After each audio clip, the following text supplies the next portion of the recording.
Uno.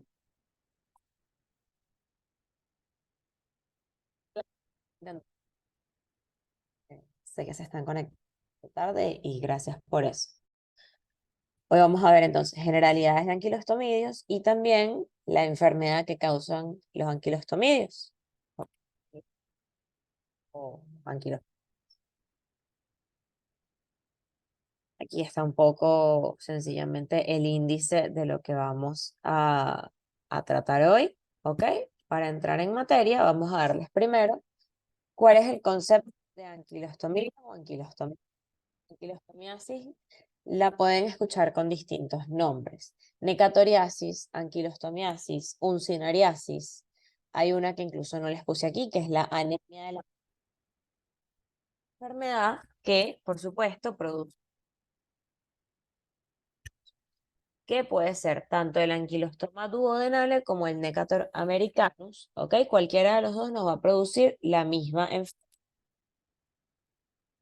Son de tamaño pequeño o mediano, ¿ok? Que presentan una cápsula bucal, que ya la vamos a detallar más adelante, que es la que les permite esta sujeción al intestino del hospedador. Y como ellos lo que hacen es alimentarse de la sangre del hospedador, la manifestación clínica más importante que causa la necatoriasis va a ser anemia. ¿Ok? Y todos los signos y síntomas y complicaciones que acompañan a la anemia. En ambos casos, el hombre es la única fuente de infección, ¿ok?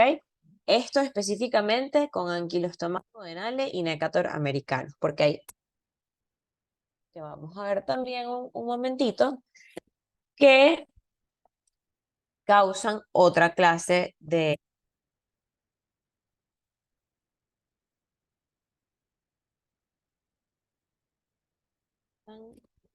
¿Me escuchan entrecortado? Sí, doctora, disculpe, no sé si soy el único, pero sí se escucha entrecortado. No se preocupen. Si se escucha entrecortado, es culpa de mis audífonos. Ya me los quité. Ahora me escuchan mejor. Sí. Parece que sí. Sí. Pareciera que sí. Ok. No, son mis audífonos que están fastidiosos. Ok. El nombre que había mencionado, como ya les digo, necatoriasis, anquilostomiasis, uncinariasis, el nombre que no incluí aquí en la presentación porque es muy poco usado, pero también está descrito, es la anemia de las Américas, ¿ok? Y ya van a ver en la epidemiología que es una enfermedad pues muy típica de las Américas y por eso también tiene ese nombre, porque estos pequeños nemátodos, pequeños o máximo medianos, nos van a producir la misma enfermedad y como ellos se alimentan de la sangre del hospedador, ellos la principal manifestación, la principal complicación que van a generar va a ser anemia, ¿ok?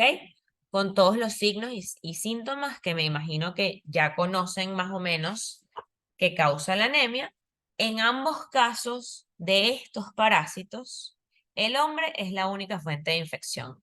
Hay otros tipos de anquilostomidios que afectan a otros hospedadores, ¿ok? Afectan caninos, afectan otros tipos de animales y vaya, también vamos a hablar un poquito de ellos, ¿ok?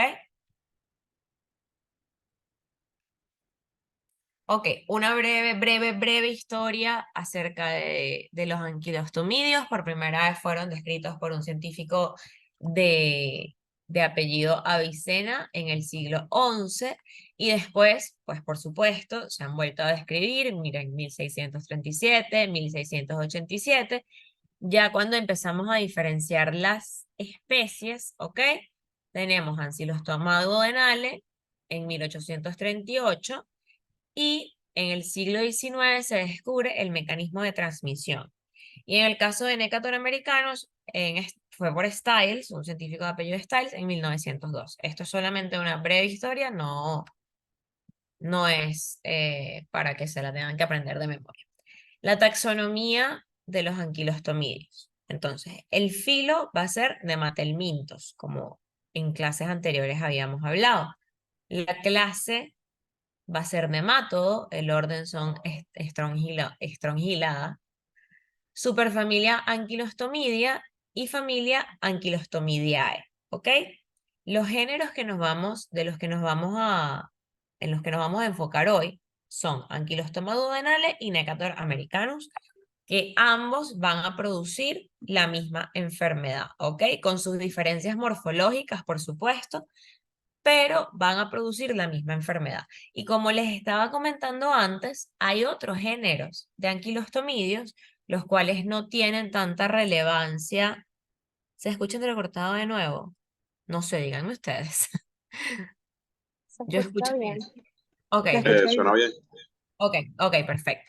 Les puse un asterisco aquí abajo porque hay otros géneros de anquilostomas, como Ankylostoma ceylanicum, que principalmente lo vemos en países, algunos en países asiáticos, también en Guyana, en Surinam y Brasil.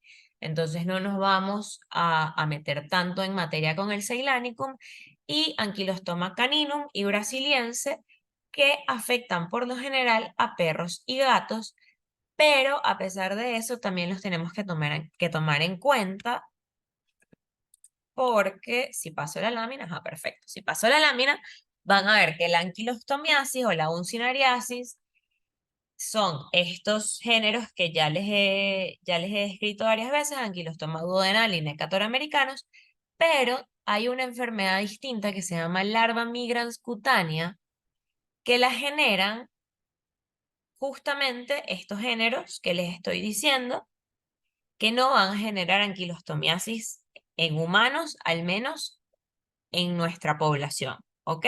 Entonces, anquilostoma duodenal y Necator americanos van a causar anquilostomiasis o necatoriasis, pero los otros géneros también tenemos que tenerlos en cuenta porque la larva migrans cutánea sí la vemos también en nuestro país, no generan la anquilostomiasis como tal, pero sí generan la larva migrans, ¿ok?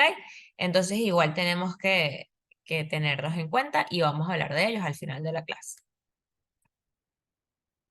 Ok, la epidemiología, pueden ver los dos mapitas, Ankylostoma duodenale aquí, y aquí se me fue una minúscula escribiendo China, pero bueno, en algunas partes de Estados Unidos, en China, en las islas del Caribe, en Sudamérica y África, es más común en Europa, esto corresponde al mapa que tienen a la derecha, y también se puede generar, y esto es importante por supuesto en el contexto en el que estamos en Venezuela, en microclimas, en brotes, en zonas mineras, ¿ok? Sabiendo que en Venezuela pues tenemos zonas mineras, es importante conocer este dato. En cambio, Necator americanus va a ser más común en Brasil, en Estados Unidos, específicamente en el estado de Texas, en India, en la China, en las islas del Pacífico y en el continente africano, y por supuesto corresponde al mapita de abajo, el que está a la izquierda. Él es endémico en México, afecta más a la raza blanca y se ve muy asociado en cuanto a actividades de medios de vida a los cultivos de cacao, café, plátano y otros tipos de cultivos. Y ya vamos a ver también por qué esta enfermedad está tan asociada a la agricultura. ¿Ok? Se estima que la anquilostomiasis o necatoriasis, como le quieran decir, se estima, porque siempre tenemos que tener en cuenta que hay un posible subregistro, porque no todas las personas que están infectadas lo saben, afecta aproximadamente al 10% de la población mundial. El 10% de la población mundial son aproximadamente 750 millones de personas en el mundo. Entonces, es bastante común, ¿no? El factor de riesgo más importante es caminar descalzo, porque una de las vías, y eso también lo vamos a hablar más adelante, una de las vías por las que se transmiten es cutánea. Entonces, la persona que camina descalza en tierra, que está contaminada con la forma infectante parasitaria, pues es más propenso a adquirir la infección. Aquí también entra porque les estaba diciendo que es una enfermedad que está muy ligada a la agricultura, a distintos cultivos, porque son personas que están o sea, pasan mayor tiempo en contacto con tierra, ¿ok? Y en climas tropicales, pues son las condiciones ideales para que estos parásitos se desarrollen e infecten a nuevos hospedadores, ¿ok? Fíjense, temperaturas de 18 a 25 grados centígrados, con zonas lluviosas, suelos sombreados que son ricos en nutrientes y son típicos de las zonas tropicales, por eso ahí les puse el mapita con las zonas tropicales, porque tenemos todos los factores para que sea una enfermedad sumamente común en nuestro país, ¿ok? Y en Venezuela, ok, sabemos que en Venezuela conseguir datos epidemiológicos actualizados es complicado, ¿ok? Entonces, estos datos que les estoy poniendo son de varios años, ¿ok? En 1982 se elaboró una investigación que nos dice que había un 39% de prevalencia en el país en total, ¿ok? Pero eso está dividido en zonas. En la menor prevalencia, los estados que tenían menor prevalencia, menos del 30%, eran por supuesto Distrito Federal, Zulia, Aragua, Carabobo y Guárico, las zonas centrales. Entre 31 y 50% de prevalencia en Venezuela, en ese momento Miranda, Lara, Monagas, Sucre, Bolívar, aunque yo estoy casi segura de que eso ha cambiado desde ese entonces, Apure, Guárico, Amazonas y Delta Macuro. Y donde tenemos mayor prevalencia son en las áreas rurales de Mérida, de Trujillo y el oeste de Barinas. Y fíjense que hay una correlación directa entre tener zonas que son de mayor cultivo, como Mérida, Trujillo y parte de Barinas. Entonces, donde tenemos mayor cultivo, tenemos mayor prevalencia de estas enfermedades. Y un estudio, que es el enlace, la referencia que les dejo abajo, cuando les pase el PDF, ahí tienen el link.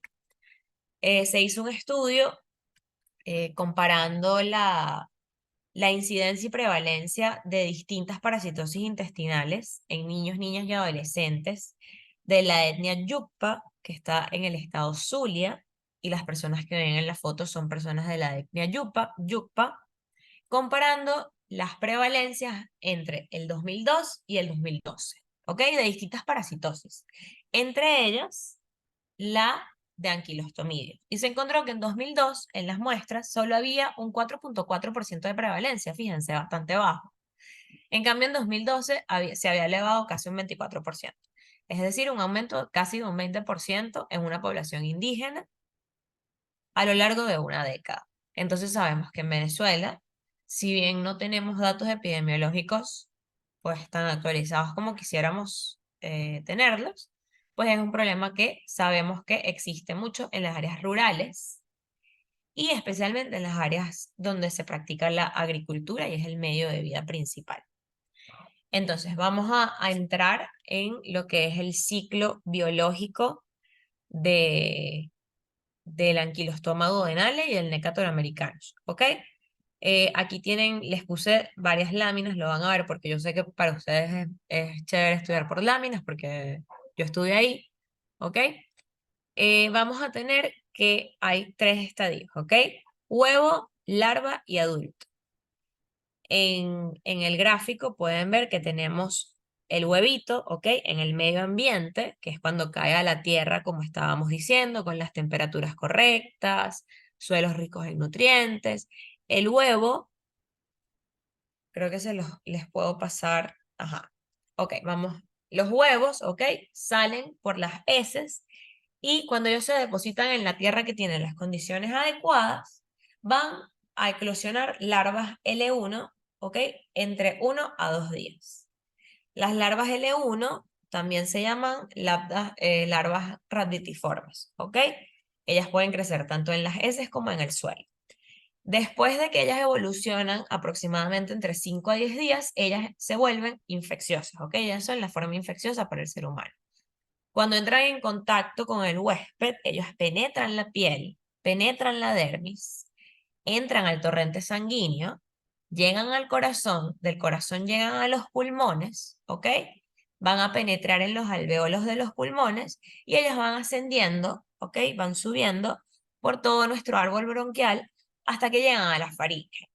Entonces, imagínense unas larvas que van subiendo por el árbol bronquial hasta que llegan a la faringe y cuando llegan a la faringe, por supuesto, la respuesta del hospedador es tragar. Entonces las larvas son deglutidas. Y de esta forma, las larvas alcanzan el intestino delgado Y ahí es donde ellas van a madurar y se van a convertir en L3, en larvas L3, ¿ok? Ya son los parásitos adultos, que su hábitat va a ser el lumen del intestino delgado. Ellas ahí se van a adherir y ya les voy a mostrar cómo cada género tiene una forma distinta de adherencia. Se adhieren a la pared intestinal, se van alimentando de la sangre, ¿ok? Lo cual produce la pérdida de sangre en el hospedador y al mismo tiempo que se alimentan de la sangre, ellas siguen produciendo huevos que son liberados en las heces y se vuelve a repetir el ciclo, ¿ok? Estas heces infectadas vuelven a caer en tierra con las condiciones adecuadas, eclosionan y se vuelve a repetir el ciclo porque una persona entonces puede convertirse en la forma de transmisión de los anquilostomas, ¿ok? También puede haber autoinfección, incluso. Si la persona tiene contacto con las mismas larvas, pues ellas pueden volver a, a romper la dermis y vuelven a autoinfectar a la misma persona. ¿Ok? Este es sencillamente, les puse el ciclo de todas las formas porque yo sé que ver el ciclo es bastante útil al momento de estudiar, ¿ok? Este es el de la CDC, como pueden ver, están los huevos en las heces, la larva rhabditiforme, que se desarrolla en una larva filariforme, que es la que penetra la piel y entra y hace todo este recorrido, ¿ok? Entra a través de la piel, torrente sanguíneo, llegan al corazón, pasan a los pulmones, suben por el árbol bronquial y una vez que suben, las deglutimos por el mismo instinto de tragar y empiezan su ciclo intestinal, ¿sí? Entonces vamos a hablar un poquito acerca de las formas evolutivas que van a tener los anquilostomidios, como les estaba diciendo. Tenemos huevos, tenemos larvas, ¿ok? Y tenemos la larva ya adulta. Los huevos de anquilostomidios no los podemos diferenciar, ¿ok? Ante el microscopio, los huevos de anquilostoma y los huevos de nécator se van a ver igualitos. ¿Ok? Entonces tenemos un huevo de algún anquilostomidio que tienen una forma ovalada. ¿Ok? Ellas pueden medir entre 60 y 40 micras o en algunos casos ser un poco más pequeños. Fíjense que son sumamente similares y por ende con el microscopio es sumamente difícil diferenciar si el huevo es de un anquilostoma o de nécata. Los huevos de anquilostomas tienen una cápsula hialina y al momento en el que el parásito adulto hace la ovipostura, cuando los libera, ellos no están segmentados. Pueden observar en la imagen de abajo la evolución del huevo, ¿ok? Cuando ellos son ovipuestos no están segmentados, después empiezan a segmentarse con mórulas, así tal cual, como sucede en el humano, como sucede en muchísimos mamíferos, empiezan a segmentarse en mórulas después de que son eliminados, ¿ok? Y después es que vamos a tener el huevo embrionado. Entonces ya dentro del huevo ocurre un proceso de evolución, ¿sí? Y el huevo es, por lo general, la forma parasitaria que, que es de más fácil diagnóstico porque es la forma parasitaria de eliminación. Entonces es la que vamos a ver más, disculpen, en las pruebas diagnósticas, ¿ok? El anquilostoma duodenal le puede eliminar, una persona infectada con anquilostoma duodenal le puede eliminar entre 20.000 y 30.000 huevos al día. Y de Necator podemos eliminar aproximadamente 9.000 huevos al día. Ok, creo que aquí más bien. Ok, ya va. Ahora vamos con las larvas, porque la lámina anterior se me movió de sitio. Ok, tenemos la larva filariforme y la larva rhabditoide. Las larvas rhabditoides son las que todavía son inmaduras, las formas inmaduras. Entonces tenemos larva rhabditoide L1, larva rhabditoide L2 y la larva filariforme L3. ¿ok? Y la L3 es la infectante, o la filariforme es la infectante, es la que ya puede penetrar la epidermis, ¿sí? Y puede infectar a un hospedador nuevo. Van a tener termotropismo positivo, tigmotropismo positivo, hidrotropismo positivo, es decir, atracción o resistencia al agua, y geotropismo negativo. Ya la L3 infectante tiene geotropismo negativo. A diferencia de las anteriores, que sí pueden estar en la tierra. Ya la L3 infectante está buscando su hospedador humano para continuar con su ciclo, porque, disculpen, de otra forma no puede continuar. O sea, la L3 infectante ya está buscando el hospedador porque de otra forma ella no puede seguir eh, evolucionando, no puede seguir creciendo y no puede liberar nuevos huevos. ¿Ok? Entonces, la larva rhabditoide L1, que es la más inmadura de todos, después del huevito tenemos la larva L1, es una larva filiforme que tiene aproximadamente 250 micras de largo, tienen vestíbulo bucal y también tienen un sistema digestivo con su esófago, ¿ok? Un esófago ya bien formado, con su cuerpo, istmo y bulbo, y tienen un primordio genital que todavía es pequeño, ¿ok? Porque ellos son parásitos dioicos. Como les había comentado en la clase de generalidades de helmintos, recuerdan que tenemos parásitos que son dioicos, es decir, que vamos a tener en esta misma especie, vamos a tener parásitos hembra y parásitos macho. Pero como estas larvas todavía son la versión más inmadura, este primordio genital todavía está pequeñito. Ok. Después, L1 muda la cutícula y se convierte en una larva rhabditoide L2, lo cual va a suceder aproximadamente en un tiempo de 48 horas, y la L2 va a medir aproximadamente 400 micras, ya son un poco más grandes, ¿ok? Y después evolucionan a las larvas filariformes entre 5 a 10 días, que van a tener entre 500 y 700 micras de largo, es decir, ya son la forma más evolucionada de la larva, la forma infectante, ¿ok? Tienen su sistema digestivo completo, tienen un extremo posterior que va a ser afilado y ya lo vamos a ver un poco más de cerca. Ellas están como enquistadas o envainadas y ella no se alimenta sino de la sangre del hospedador, ¿ok? Esa es su forma de alimentación, es adherirse al intestino del hospedador y ahí es donde se va a alimentar. Cuando ya estamos hablando de los adultos, les pongo una imagen de un Necator americanus y de un Ankylostoma duodenale para que vean ciertas diferencias, a pesar de que producen la misma enfermedad, morfológicamente ellas ciertamente tienen algunas diferencias, van a ser de color grisáceo a rosado, un ciclo monoxeno, si recuerdan, ciclo monoxeno es que necesitan un solo hospedador, ¿ok? Ellas pasan de la tierra, que no es un hospedador, sino un medio, a su hospedador definitivo, que es el ser humano. Entonces, por eso su ciclo es un ciclo monoxeno.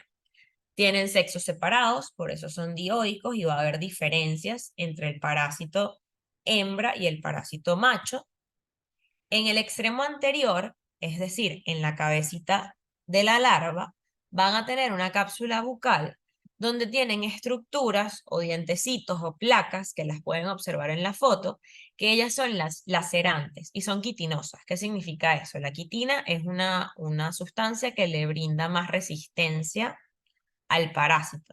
Entonces, por eso ellas usan esta cápsula bucal para adherirse al intestino del hospedador, que en este caso es el ser humano, para poder alimentarse, ¿ok? Son de tamaño pequeño a medio, no son parásitos que vayamos a observar de forma macroscópica con facilidad, ¿ok? Y en su extremo posterior, la hembra termina en una punta fina y el macho tiene una bolsa copulatriz, ¿ok? Entonces, estábamos hablando de que al principio de la evolución, la parte genital estaba mucho menos diferenciada, pero aquí ya tenemos que la hembra tiene una punta fina y el macho tiene una bolsa copulatriz que también ya se las voy a mostrar. ¿Ok? Aquí tienen las imágenes del anquilostoma duodenale y de Necator americanus, hembra y macho, y pueden observar, recuerden que esta presentación yo se las voy a mandar, pueden observar todas las estructuras que presenta cada uno de los parásitos. Pueden ver que las que tienen a mano izquierda, ambos, los que tienen la bolsa, la copulatriz o copuladora, como lo consigan, está bien, son los machos, y las hembras son las que tienen la punta como un poco más finita. Ok, las características macroscópicas, como les digo, son parásitos bastante pequeños, pero algunas características macroscópicas que pudiéramos observar es que el anquilostoma duodenale en su forma va a ser más como una forma de la letra C, ¿ok? Va a tener una curvatura menos pronunciada. En cambio, el Necator va a tener la curva en S, y si lo ven en la lámina anterior, creo que lo pueden observar, que el anquilostoma tiene una curvatura mucho menos pronunciada, y en cambio el Necator sí le pueden ver como una formita de S. No exactamente, pero se ve la curvatura dorsal más pronunciada, ¿ok? La cápsula bucal, que es con la que les estoy diciendo que ellos se adhieren al intestino del hospedador, la cápsula bucal de el anquilostoma duodenale, ellos cuentan con dos pares de dientes, ¿ok? Dos pares de dientes ventrales grandes y un diente dorsal que es mucho menos prominente. En cambio, Necator tiene placas ventrales, ¿ok? Tiene un par de placas ventrales cortantes y un diente dorsal que es prominente. Si lo vemos aquí, pueden ver que el anquilostoma tiene los dos pares de dientes, ¿ok? Y el Necator tiene unas placas. ¿Sí ven la diferencia entre dientes y placas? Igual ambas le sirven para hacer la sujeción al intestino y para empezar a alimentarse de la sangre del hospedador. Las diferencias entre la bolsa copulatriz del macho en el anquilostoma es una bolsa que es más ancha que larga y que tiene espículas que divergen, ¿ok? Son divergentes. En cambio, Necator tiene una bolsa copulatriz que es más larga que ancha, es al revés, y las espículas convergen. Entonces, imagínense, las espículas divergentes es que van como en direcciones distintas, y las espículas convergentes es que todas van hacia el mismo punto, ¿sí? En las hembras, la espina caudal en anquilostoma está presente y en Necator está ausente.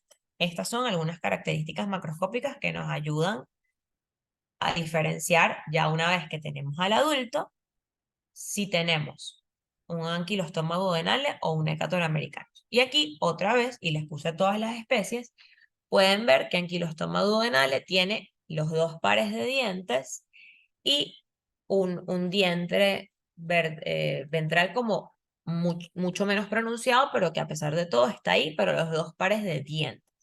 En cambio, Necator americanus tiene un par de placas y pueden claramente notar la diferencia que tenemos entre dientes y placas. Creo que sin mucha más explicación se ve la diferencia morfológica entre uno y otro. Les puse también las que vamos a ver más adelante porque producen la larva migrans. Esto es sencillamente siguiendo todavía con la extremidad anterior de los anquilostomidios, anquilostoma duodenale, ven que tiene los dientes ventrales, ¿ok? Y esta placa o lanceta, como ven en esta imagen ventral, que es mucho menos pronunciada, y algunas imágenes microscópicas para que puedan observarlo más en imagen de vida real. En cambio, Necator americanus, de nuevo, no vamos a tener dientes, vamos a tener placas. ¿Ok? Aquí en esta imagen le llaman lámina, pero bueno, lámina, placa, es la misma idea, uno tiene dientes, otro tiene placas. Y como les comentaba en el cuadro comparativo, anquilostoma duodenale, ven que a pesar de que las dos puntas son como triangulares, pero fíjense que Ankylostoma duodenale tiene una espina caudal, tiene como una pullita muchísimo más pronunciada, ¿ok? Es triangular, pero tiene una pullita mucho más pronunciada, que es la espina caudal de la hembra, mientras que Necator americanus es sencillamente más triangular, pero sin esta espina. Y aquí esta es la bolsa copulatriz del macho. Pueden ver que tenemos en Ankylostoma duodenale las espinas divergentes, o sea, ellas van como un poco hacia direcciones distintas, ¿ok? Y en Necator americanus tenemos espinas convergentes. Fíjense que en varias partes, obviamente estas son imágenes de ejemplo, en varias partes ellas se unen, se van como al mismo sitio, ¿ok? Esta es otra imagen que tenemos acerca de la bolsa copuladora o bolsa copulatriz.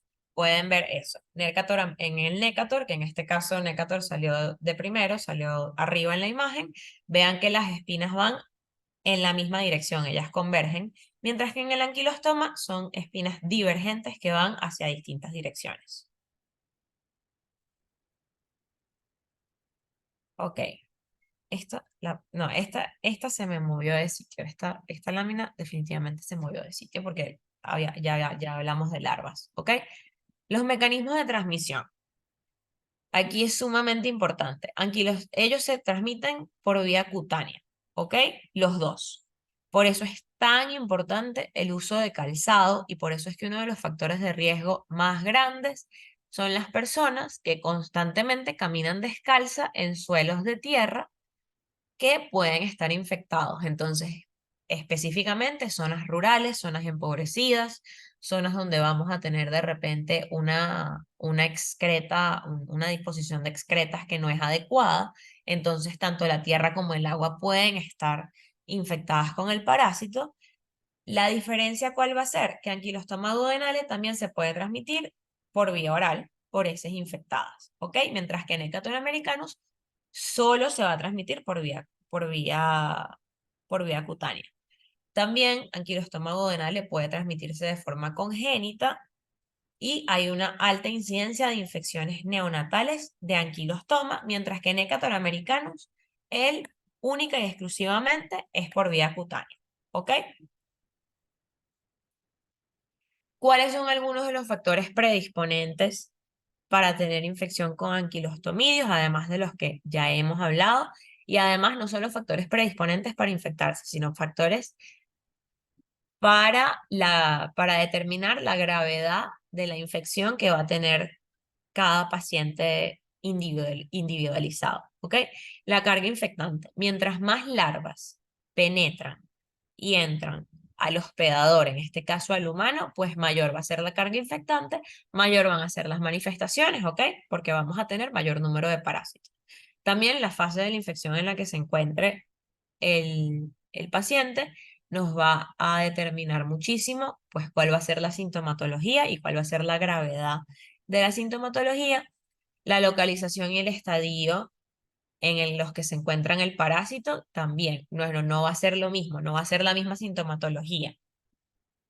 Cuando todavía tenemos larvas que están en el árbol bronquial, a cuando ya tenemos a los parásitos alojados en el lumen del intestino, succionando sangre, ¿ok? Y como les digo, la carga parasitaria es sumamente importante al momento de determinar qué tan grave va a ser la enfermedad. Y como ejemplo, como cálculo, 12 vermes disminuyen la hemoglobina en una unidad o 0,3 mililitros por verme, ¿ok? Al día. ¿Cuáles son también otros factores predisponentes a tener la enfermedad y además a sufrir la sintomatología de una forma más grave? Los mismos factores inmunológicos de resistencia del hospedador, ¿ok? Lo hablamos en la clase anterior, un paciente que tenga un buen estado nutricional, que vive en unas condiciones socioeconómicas o que tenga acceso a servicios de salud, va a tener no necesariamente resistencia, pero va a tener un mejor pronóstico. La raza blanca se infecta con más frecuencia que la raza negra, ¿ok? Y la carga parasitaria aumenta hasta los 15 o 20 años y después va disminuyendo. ¿Cuál es un factor que puede aumentar el riesgo de reinfecciones? una persona que ya desarrolló anemia por anquilostomidos o por cualquier otra causa, y por supuesto carencias nutricionales, ¿ok? Carencias nutricionales van a hacer que sea más factible, más probable que la misma persona se reinfecte una y otra vez. Y aquí volvemos al tema de cuánta sangre expolian ellos al día. Si estamos hablando de anquilostoma, entre 0,15 a 0,30 mililitros de sangre al día, que suena como una cantidad muy chiquita. Pero imagínense eso al día multiplicado por decenas o cientos de parásitos en el intestino de una persona. Entonces, ese 0,15 a 0,30 mililitros, que no es nada sino una gota, pasa a ser una cantidad importante de sangre que están expoliando estos parásitos. Mientras que Necator va a expoliar una cantidad menor de sangre, entre 0,03 y 0,06 mililitros de sangre al día, pero es lo mismo. No es que tenemos un verme expoliando esa cantidad de sangre al día, sino que tenemos muchos vermes expoliando esa misma cantidad de sangre al día, entonces eso se transforma en una pérdida de sangre importante, y por eso la principal manifestación clínica que van a tener los pacientes con anquilostomidiasis va a ser la anemia y todos los signos y síntomas que sabemos que están asociados a la anemia. Entonces vamos a hablar un poco acerca de la intensidad de la sintomatología y de la enfermedad dependiendo de cuántos vermes y cuál sea la carga parasitaria. Porque, insisto, a pesar de que la cantidad de sangre que expolia un verme parece muy chiquita, imagínense cuando tienen una cantidad de miles de parásitos. Entonces, en una infección leve, que estamos hablando de menos de 129 vermes por gramo de heces, ¿ok? Y si hacemos las pruebas diagnósticas de las que ya vamos a hablar, tenemos menos de 2.599, o sea, menos de 2.600 huevos por gramo de heces. Estamos hablando por gramo de heces, ¿ok? Y menos de 129 vermes. En una infección moderada, en un gramo de heces podemos tener entre 2.600 y 2.599 huevos por gramo de heces, y la cantidad de vermes que va a tener el paciente es entre 130 y 629. En una infección intensa vamos a tener 2.600 huevos por gramo de heces aproximadamente, hasta 2.599 y entre 630 y 1.299 vermes. Y en una infección que ya es muy intensa, o sea, severa, tenemos más de 26.000 huevos por gramo de heces. O sea, imagínense la cantidad de la que estamos hablando, y más de 1.300 vermes. Entonces, ese 0,3, 0,6, y multiplíquenlo por 1.300 vermes y van a saber la cantidad de sangre que está perdiendo esa persona al día. Carlos Sánchez tiene la mano levantada. Carlos, ¿tu pregunta? Profe, tengo una duda. Usted cuando estaba leyendo los huevos por gramos de ese dijo que eran 2.599, 2.600, pero yo estoy viendo que dice 12.599, 12.600. Ujú. Entonces, ¿es 2.600 o 12.600? Ok, 12, mira, o sea, fíjate que son distintas categorías de intensidad de la infección, ¿ok? El 2.600 a 12.599, para no decir 12.600, es una infección moderada. Y una infección intensa es de 12.600 a 25.599. O sea, estamos categorizando la intensidad de la infección dependiendo de la carga parasitaria. ¿Sí me explico? Ah, ya, Los profe, sí. números, estos números corresponden a intensidades distintas de una anquilostomidiasis, porque no va a ser la misma sintomatología de un paciente que tiene una infección leve a un paciente que tiene una infección intensa o muy intensa o severa. Sí respondí tu pregunta. Sí, profe, gracias. De nada. Ok, entonces también la podemos clasificar por grados, dependiendo ya no tanto de la cantidad de huevos y de carga parasitaria, sino de la sintomatología y los valores de paraclínicos que tenga el paciente. Entonces, en primer grado es la infección menos severa, es la leve, en la que los valores de hemoglobina todavía están conservados, ¿ok? Todavía la cantidad de sangre que están expoliando los parásitos no es tan grande como para que los valores de hemoglobina bajen por debajo del valor normal para el sexo y la edad, ¿ok? Son pacientes que son asintomáticos y que esta pérdida de sangre y de nutrientes la compensan ellos mismos con la ingesta de proteínas, de hierro, ¿ok? Entonces son pacientes que están asintomáticos.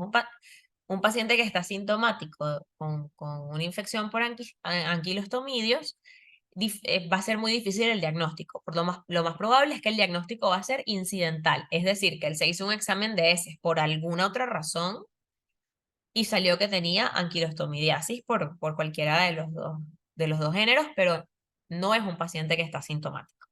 En segundo grado, tenemos una infección que ya es moderada, sus valores están conservados de hemoglobina, pero ya están acercándose a los límites menores, o sea, ya se están acercando al límite, ¿no? De los valores normales. Saben que en laboratorio tenemos el valor normal. Entonces ya aquí, si bien el valor todavía está dentro de los valores normales, el rango normal, ya nos estamos acercando al límite inferior, ¿ok? Y la ingesta ya no logra compensar por completo toda la sangre y nutrientes que está perdiendo este paciente. Entonces la compensación es parcial. Y una infección de tercer grado es un paciente que ya está descompensado, tiene una anemia intensa con todos los síntomas y los signos y las complicaciones que acarrea una anemia intensa. Entonces estamos hablando de una infección que ya es severa, ¿ok? Un paciente que puede estar descompensado porque, como les estoy diciendo, un paciente que tiene 1300 vermes y que cada uno de esos vermes está expoliando, imagínense, hasta 0,3 mililitros de sangre al día y tienes más de 1300, imagínense cuánta sangre está perdiendo ese paciente todos los días. Vamos a hablar un poco de la patogenia de los anquilostomas, ¿ok? Va a depender mucho, la patogenia va a depender mucho de cuál es la etapa de la infección en la que nos estamos refiriendo, ¿ok?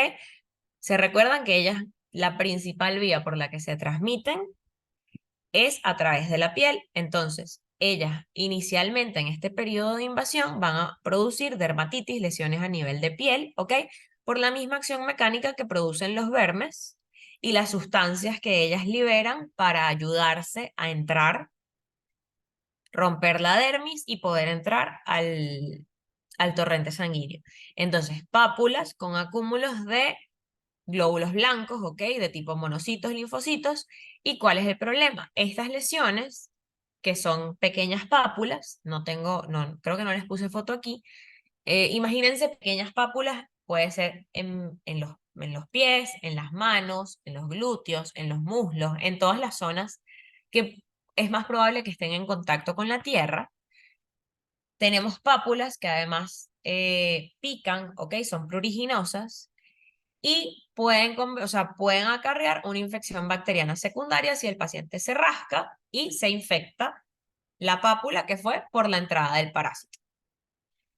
En el periodo migratorio, ellas entran en su torrente sanguíneo, llegan hasta el pulmón. En pulmón, ellas lo que pueden, aquí en la fotito, lo que pueden observar es una larvita, ¿ok? Que ya está en tejido pulmonar.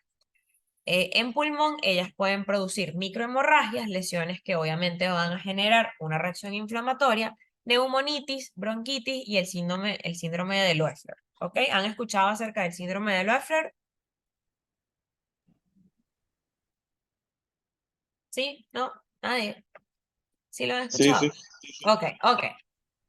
Por si acaso, porque si ustedes me preguntan, yo se los explico, pero es para confirmar. Ok, entonces en intestino, en pulmón van a producir síndrome de Loeffler, ok, muy típico de anquilostomiasis. Una vez que ellas salen de pulmón, las deglutimos y pasan a su periodo intestinal, ellas por supuesto van a generar una acción traumática, ¿ok?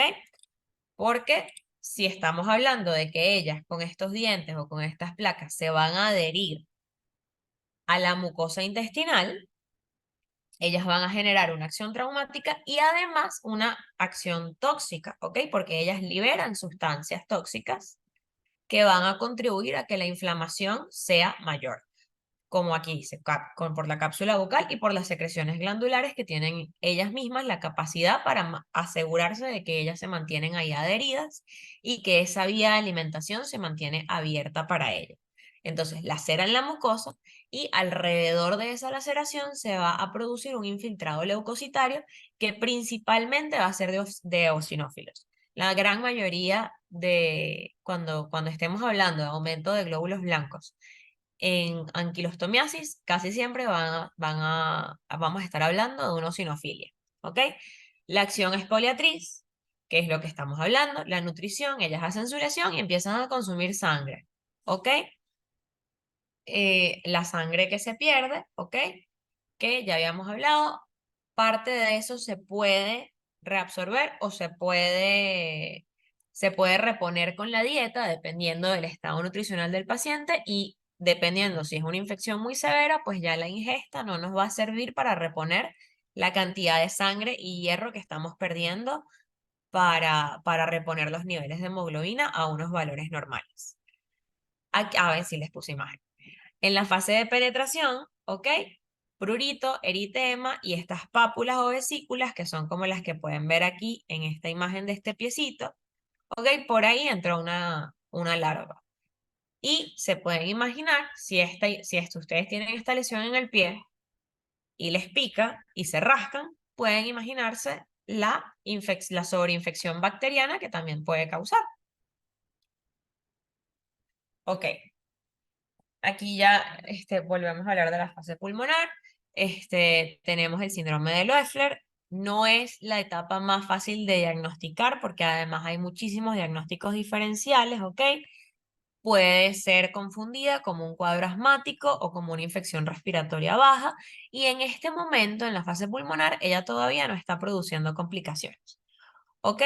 Las características del síndrome de Loeffler que me dijeron que ya se lo sabían, ¿ok? Pero estamos por una infección parasitaria, no solo por anquilostomiasis. Ya saben que el síndrome de Loeffler lo pueden producir otros parásitos. Se produce una reacción de hipersensibilidad en el huésped por este tránsito que es migratorio.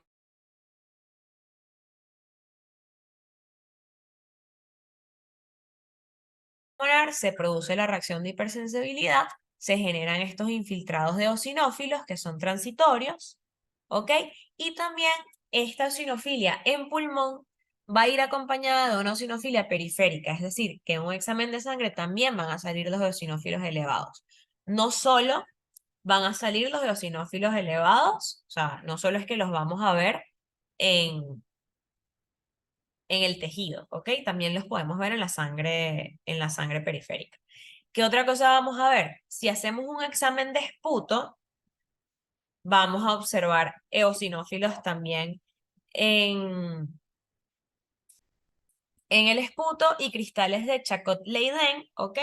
Que son unas estructuras que se derivan precisamente de los eosinófilos o de los basófilos, ¿ok? Entonces, si hacemos un examen de esputo, vamos a encontrar una vez más eosinófilos y los cristales que son otra indicación de eosinofilia. Las manifestaciones, vamos a hablar de la sintomatología. Las manifestaciones en la fase pulmonar son de leves a moderadas, por eso es que el diagnóstico no se suele hacer en esta etapa, no es lo más común. Aparecen aproximadamente entre 9 a 14 días después de que entra el parásito a través de la dermis. Podemos tener fiebre, tos irritativa, disnea, sibilante y disconfort torácico. ¿Ok? Y si hacemos una radiografía, pudiéramos observar una neumonitis intersticial de rápida resolución. ¿Por qué? Porque como las larvas lo que están por ahí es migrando, pues esta neumonitis no se va a mantener en el tiempo. Ella va a ser de rápida resolución, a pesar de que el parásito pues está siguiendo su tránsito. Si hacemos un estudio de esputo, también podemos encontrar larvas, además de los eosinófilos y los cristales, y es raro su diagnóstico en esta etapa, primero porque no lo sospechamos, porque es una sintomatología que se autolimita en pocos días, Y además la podemos confundir con otros diagnósticos diferenciales. Entonces, en su fase pulmonar no es lo más común que vayamos a diagnosticar una infección por anquilostoma. En la fase intestinal, ¿cuál va a ser la sintomatología? Entre la tercera y quinta semana de la infección, después de que ellas penetraron por la dermis, malestar abdominal, dolor abdominal en la zona periumbilical. ¿Ok? Por eso les puse la fotito como de la persona un poco así como encorvada. Anorexia, pérdida del apetito, náuseas, vómitos, cólicos, diarrea, cansancio y pérdida de peso. Por supuesto, porque ya tenemos a los parásitos expoliando sangre y nutrientes. ¿Ok? Estos síntomas intestinales, al principio, ellos pueden mejorar cuando el parásito madura y el parásito madura y en ese proceso de expulsar los huevos, de madurar, el tiempo que dura el parásito, estos síntomas pueden mejorar inicialmente, lo cual no significa que la persona esté curada, sencillamente significa que puede haber una mejoría transitoria de los síntomas intestinales iniciales. La infección crónica es frecuente. ¿Por qué? Porque tanto el anquilostoma duodenale como Necaton americanos, ellos pueden vivir años, ¿ok? Cada uno de los parásitos puede vivir años. Entonces la infección crónica, como muchas veces no es diagnosticada, la infección crónica es sumamente frecuente, con una sintomatología que puede ser muy variable, ya les dije, dependiendo de la carga parasitaria que tenga el mismo paciente, pues la sintomatología también va a variar, porque no van a ser los mismos síntomas de un adulto con una anemia leve que la de un niño con una anemia severa, por ejemplo. ¿Ok?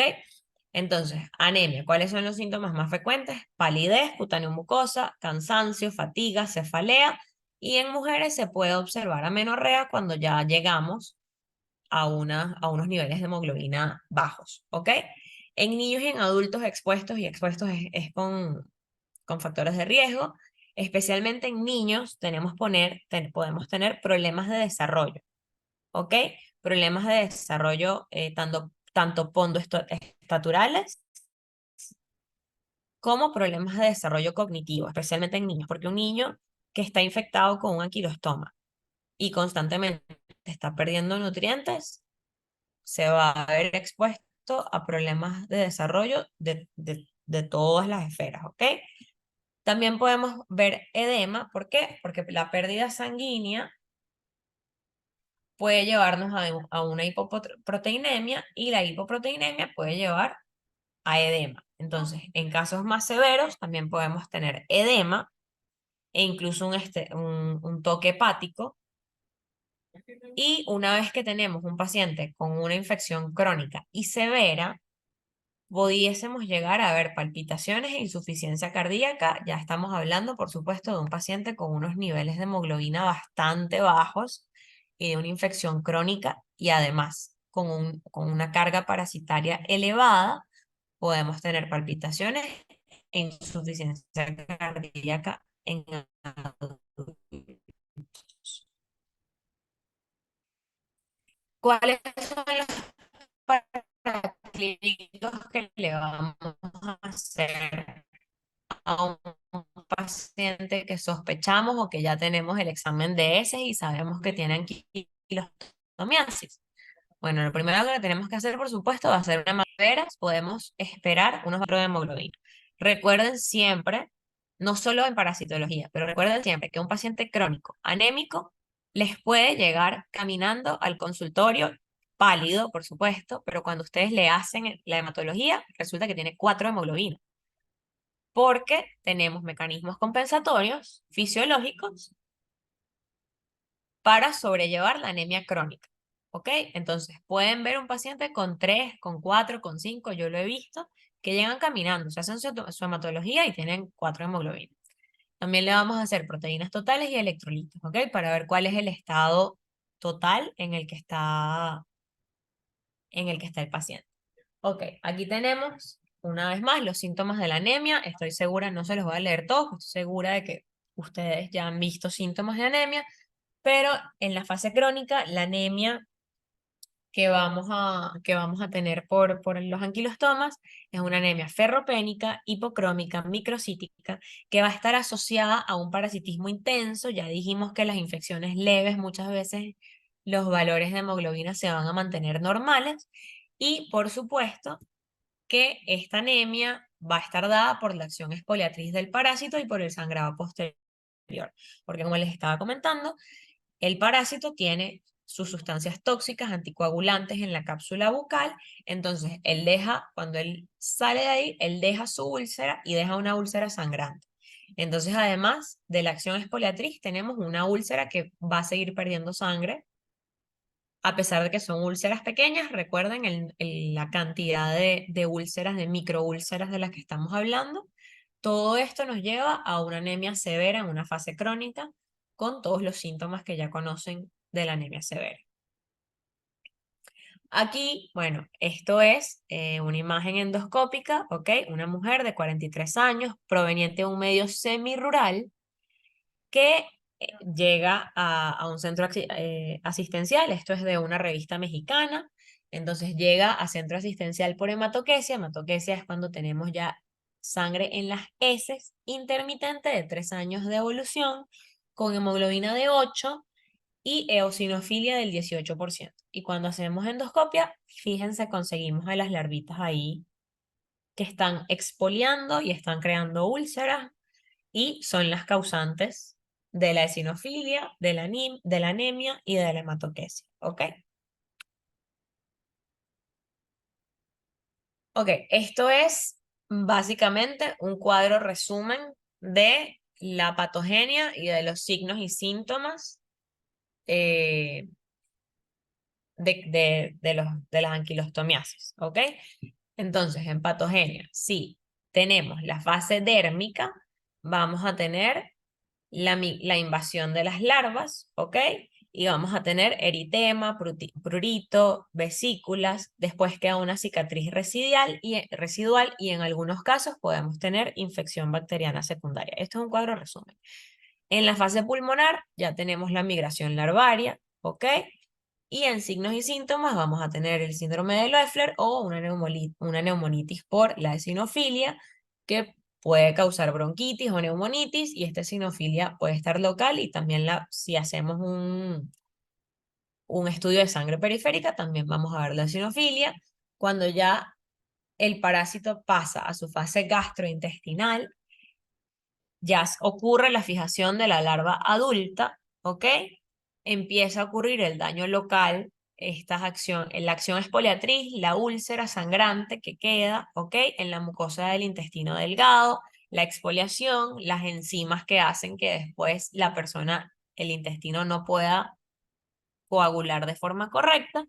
Y en signos y síntomas, los que ya habíamos comentado, dolor y distensión abdominales, especialmente en la zona periumbilical, diarrea, hiporexia o anorexia, ¿ok? Cólicos. A nivel hematológico, tenemos por supuesto lo principal, es la exfoliación de sangre, que va a ser en una cantidad variable, que va a variar dependiendo de quién sea el agente causal. Ya sabemos que Ankylostoma duodenale consume una mayor cantidad de sangre, mientras que Necator consume una cantidad menor, y también va a variar dependiendo de cuánta sea la carga parasitaria que tiene el paciente. Entonces tenemos en parte de signos y síntomas anemia, que va a ser hipocrómica, microcítica y ferropénica, por supuesto, porque nos están expoliando estos nutrientes. La eosinofilia periférica, recuerden, tenemos eosinofilia tanto en el tejido pulmonar como eosinofilia periférica. O sea, si te hacen un frotis, si te hacen un examen de sangre, también va a salir esa eosinofilia.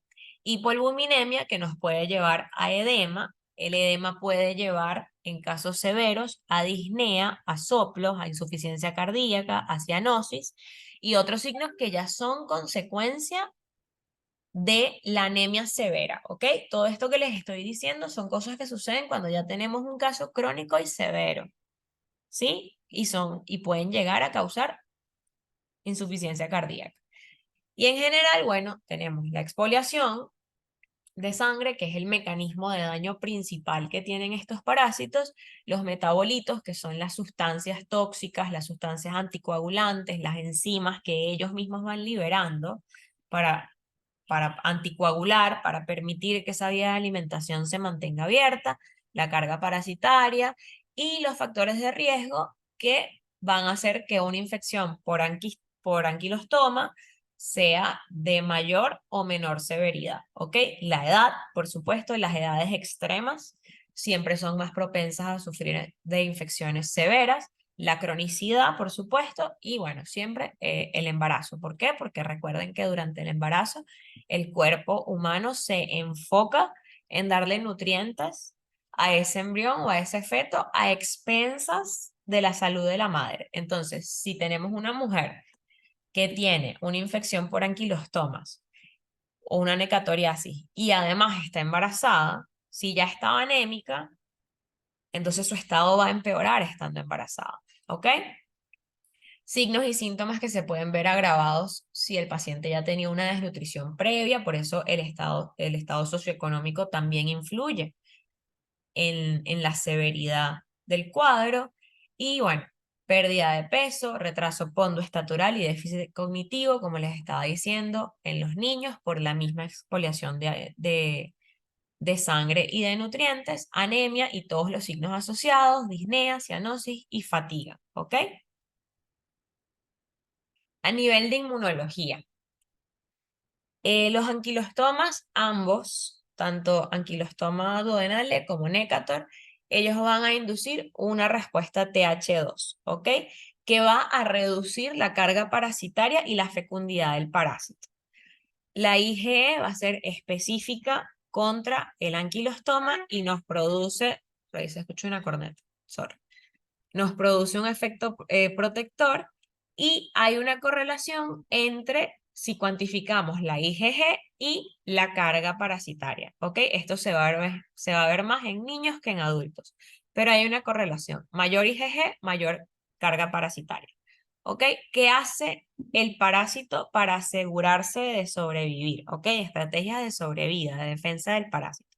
Tiene antígenos, ¿ok? De excreción y secreción, que incluyen las moléculas de secreción antihemostáticas, que son las enzimas de las que les estaba hablando, que son anticoagulantes, ¿ok? Que van a hacer que esa vía de alimentación se mantenga abierta. Si tú no puedes coagular, el parásito se puede seguir alimentando. Esa es una forma del parásito de sobrevivir. Y también el parásito libera IgA y proteasas que le permiten, de la misma forma, le permiten mantener esta úlcera abierta. Ok.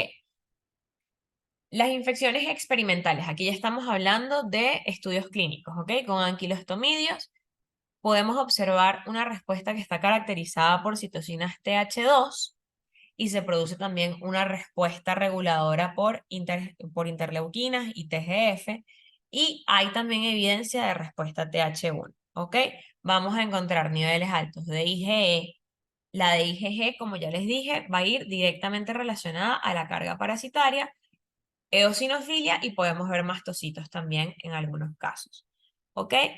Y la diferencia entre la respuesta que genera, la respuesta inmunológica que genera el anquilostomidio y la que produce, por ejemplo, un alergeno normal, es que el helminto, por todo lo que les estoy comentando, por las proteasas, por las enzimas, por el hecho de que ellos mismos producen enzimas que son anticoagulantes, ellos inducen una respuesta que es compleja, que es multifactorial y que modula nuestro propio sistema inmune. Es decir, ellas tienen mecanismos de sobrevida, mecanismos para protegerse contra el sistema inmune del hospedador, que en este caso somos los humanos, para ellos mantenerse allí. Y por eso es que la infección no se elimina sola. Y también los anquilostomidios, como muchos otros parásitos, ellos inducen a la producción de citoquinas proinflamatorias y prorreguladoras, ¿ok? Ellas van a producir esta respuesta inflamatoria que les va a ayudar a mantenerse sujetados y alimentándose. A nivel de esto es ya a modo de información, existe desde hace años en desarrollo una vacuna contra anquilostomas que en estudios clínicos con animales se ha observado éxito, ¿ok?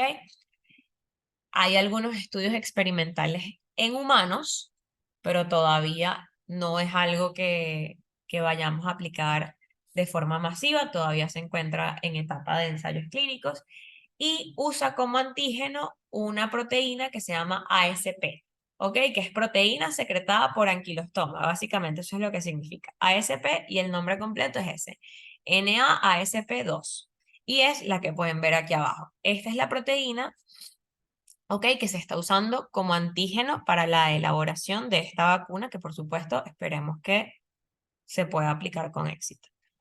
¿Cómo hacemos el diagnóstico de, de una infección por anquilostomas? Primero tenemos que hacer la sospecha clínica epidemiológica. Esto es súper importante, porque ustedes no siempre van a tener los medios para hacer todos los laboratorios que quisieran hacer. Entonces, primero tienen que hacer la sospecha epidemiológica. De repente les viene un señor que les dice, yo soy agricultor, soy de una zona productora, no sé, en Trujillo, yo trabajo descalzo o trabajo la tierra con las manos sin guantes y estos son mis síntomas. Alguna vez tuve como unas pápulas y ahora tengo síntomas de anemia, ¿ok? Entonces, la epidemiología en muchos casos va a ser lo primero que los va a orientar a saber cuáles son los factores de riesgo que tiene el paciente. Tal vez no les va a decir exactamente cuál es el diagnóstico, pero los va a orientar y los va a ayudar. Diagnósticos diferenciales son diagnósticos diferenciales de otras enfermedades que puedan producir anemia, ¿ok? Como el cuadro, el síntoma principal que producen los anquilostomas es anemia, entonces tenemos que, para hacer el diagnóstico diferencial, tenemos que irnos a enfermedades que también produzcan anemia, ¿ok? Como malaria, como leishmaniasis visceral o Kala-Azar, que es lo mismo, o sencillamente déficit nutricionales. Puede ser una persona que por la dieta esté teniendo anemia. Y vamos en los paraclínicos, ¿ok? Si estamos hablando de examen de sangre, ¿ok? La muestra va a ser la sangre total y el suero tras hacer la centrifugación. En un hemograma, que es sencillamente una hematología completa, vamos a evaluar la hemoglobina y el hematocrito, que vamos a ver si el paciente tiene anemia o no. Podemos tener también leucopenia, pero con una eosinofilia intensa, marcada, con la presencia de reticulocitos, que si recuerdan, los reticulocitos son los glóbulos rojos que se liberan cuando todavía están inmaduros, cuando nuestro cuerpo está intentando compensar la anemia. Entonces, la foto que ven arriba, donde está la flechita, son eosinófilos y las flechitas que están abajo son reticulocitos, es decir, son glóbulos rojos inmaduros. Podemos encontrar hierro sérico disminuido, hipoproteinemia e hipoalbuminemia. Por eso también es importante mandar a hacer al paciente el examen de proteínas totales, ¿ok? Y proteínas fraccionadas. ¿Cuáles son los métodos de diagnóstico ya parasitológicos, ok? Los métodos más comunes van a ser dos coproparasitológicos. Una muestra, por supuesto, de heces, ¿no?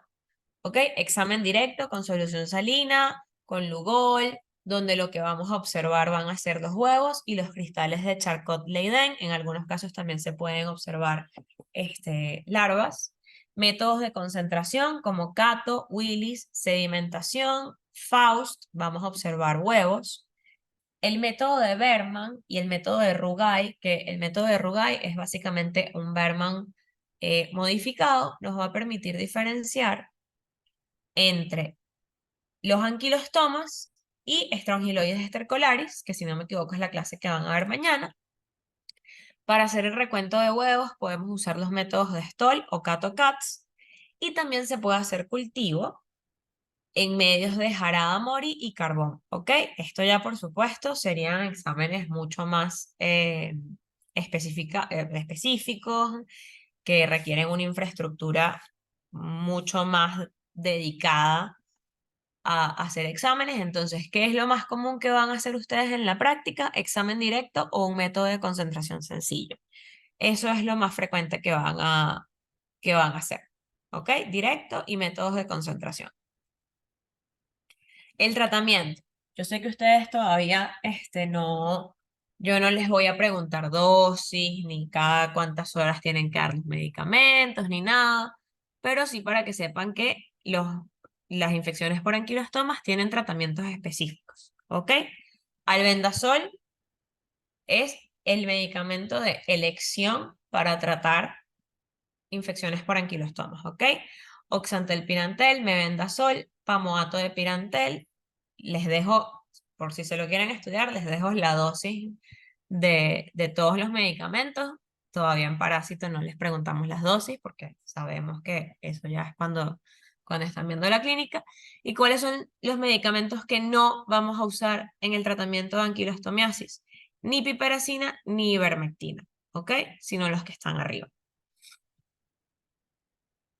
Y también cuál es la profilaxis o la prevención de estas infecciones. Siempre, como les dije en la primera clase que vi con ustedes, siempre nuestro norte debería, más que tratar la enfermedad parasitaria, que también lo vamos a hacer si tenemos un paciente que ya está infectado, lo que tenemos que buscar es prevenir, ¿ok? ¿Y qué es lo primero que ustedes tienen que hacer y que van a hacer cuando sean médicos rurales más pronto que tarde? Pues el tiempo pasa rápido? Educación sanitaria, ¿ok? Si ustedes vienen, hacen su rural o están haciendo cualquier actividad, jornada, etcétera, en un medio rural o semirural, siempre recordar, ¿ok? Que las personas deben usar calzado si van a estar especialmente en suelos de tierra o de arena, ¿ok? Entonces, el uso de calzado para las enfermedades por anquilostomas o sea, es la medida de prevención principal, especialmente en personas que practican agricultura o viven en ambientes rurales, ¿ok? Porque hay zonas donde todavía, bueno, las personas andan descalzas en tierra y eso es anquilostomiasis segura. Hábitos higiénicos, por supuesto, lavado de manos. Si son agricultores y van a sembrar, que intenten sembrar con guantes. ¿Ok? También está la profilaxis con quimioterapia, es decir, está el vendasol del que estamos hablando, los antihelmínticos, que son además medicamentos de muy bajo costo, en las zonas donde sabemos que son endémicos las infecciones por anquilostomas, hacer tratamientos periódicos, es decir, desparasitar con albendazol a las personas de forma anual. Y esto incluso está en los protocolos de la Organización Mundial de la Salud. ¿Ok? En zonas rurales, sencillamente, así tenga o no tenga examen de heces, quimioprofilaxis. ¿Ok? Albendazol anual o incluso semestral, dependiendo de la zona y de los protocolos de cada sitio. Por supuesto, también deberíamos, y esto ya es a nivel de salud pública, deberíamos tener sistemas adecuados de excretas para asegurarnos de que agua y suelo estén realmente saneados y no estén contaminados no solo con anquilostomas, sino con cualquier otra cantidad de parásitos. La sustancia que se usa para sanear las fuentes de agua y suelo es el hipoclorito de sodio. Desinfección de alimentos, lavado de manos, es decir, sencillamente medidas de higiene general en casa, cómo es la preparación correcta de los alimentos, cómo es el lavado de manos, especialmente después de ir al baño, y por supuesto el tratamiento de las aguas negras o aguas fecales, también a nivel de salud pública, pues es a lo que deberíamos apostar que se haga en el país, ¿ok? Ya estamos terminando.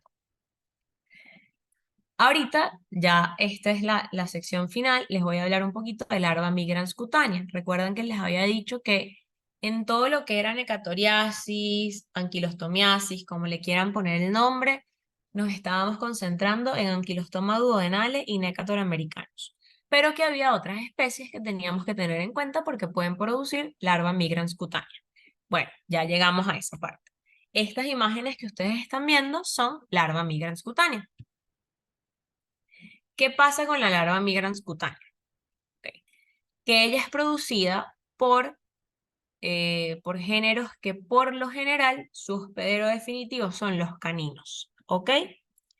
Entonces, cuando existe la larva migrans cutánea es porque el humano, en estos casos, actúa como un hospedador accidental.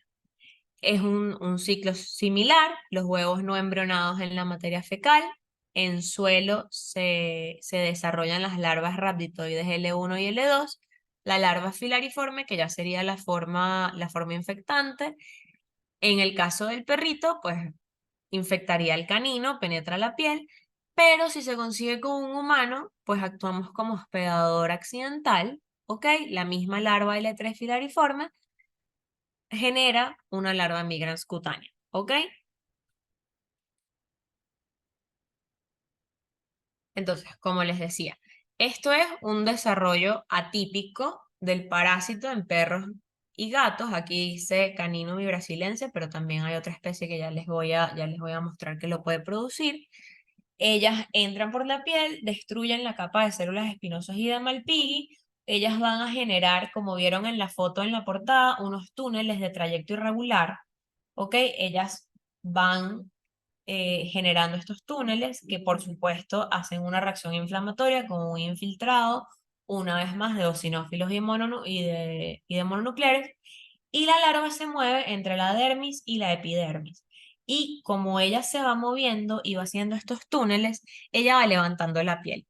Y por eso es que podemos ver estas lesiones vesiculosas que fueron las que vimos en la portada, ¿ok? Y la lesión sigue exactamente, por eso la ven como una rayita. Ella sigue exactamente el trayecto que ha seguido la larva entre la dermis y la epidermis y por eso podemos ver el trayecto, ¿ok? Por eso es larva migrans. Ven, como les digo, pueden ver exactamente cómo sería el trayecto de la larva.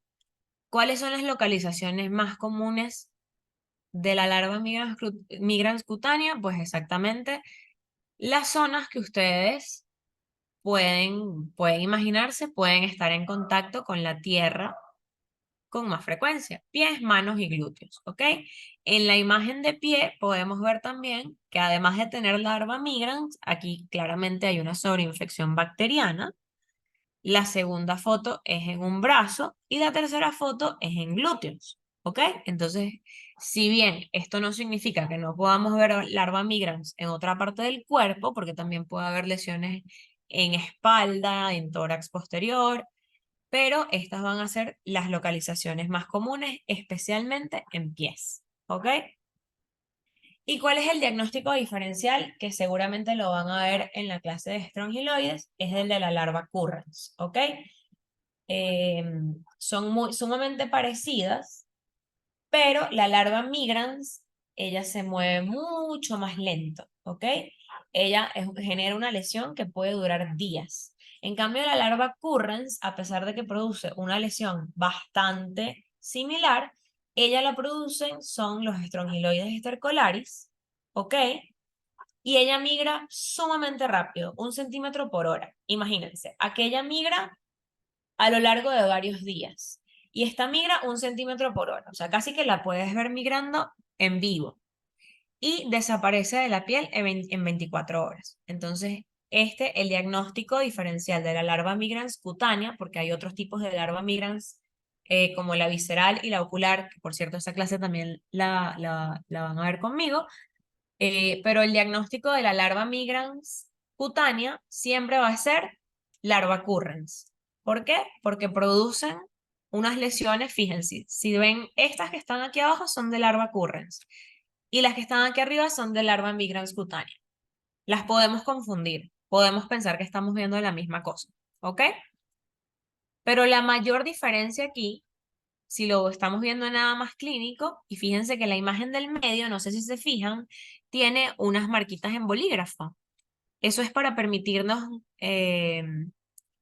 cuantificar por hora, ¿ok?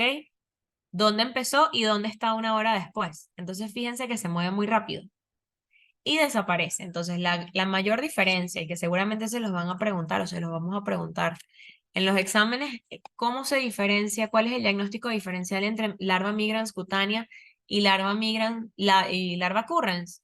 Además de su agente causal, por supuesto, es la velocidad con la que ella se va a mover y va a desaparecer. ¿Sí? Y ya sé que ha sido bastante contenido, pero ya terminamos por hoy. y los quiero dejar con esta frase que dice, la anquilostomosis o anquilostomiasis no puede enfocarse como un problema aislado. Debemos comprender que es parte de un problema más vasto, con base en el atraso económico y social de grandes conglomerados humanos. ¿Por qué? Porque si estamos hablando de que principalmente va a afectar a personas que están en zonas rurales, semirurales, empobrecidas, agricultores que no usan zapatos, no es un problema aislado. Es sencillamente otro factor de vulnerabilidad a los que se enfrentan estas personas, ¿ok?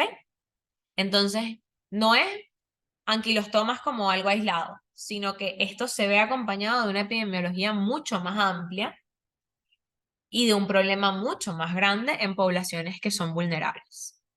Entonces, muchas gracias por la paciencia que me tuvieron. Sé que ya son las 8 de la noche y están viendo clases.